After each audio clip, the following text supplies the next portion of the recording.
ভারতীয় খেলোয়াড়ের পর এবার বিদেশি বাছাইয়ের কাজ শুরু করছে ইস্টবেঙ্গল।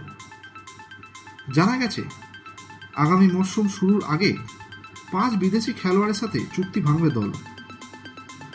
ফের নতুন করে তৈরি হবে টিম। সূত্রের খবর, বিদেশি খেলোয়াড়দের লালরুদ কর্তাদের নজরে এখন প্যালেস্টাইনের খেলোয়াড় মোহাম্মদ রশিদ। বর্তমানে ইন্দোনেশিয়ার প্রথম ডিভিশনের ক্লাব বালি ইউনাইটেডে খেলছে রশিদ। চলতি মরশুমে সেই দলের সাথে চুক্তি শেষ হবে 28 বছর বয়সী এই মিডফিল্ডারের। ডিফেন্সিভ মিডফিল্ডার হলেও গোল করার দক্ষতা রয়েছে রশিদের। চলতি মরশুমে 26 ম্যাচে 2টি গোল এবং 4টি অ্যাসিস্ট রয়েছে তার নামের পাশে।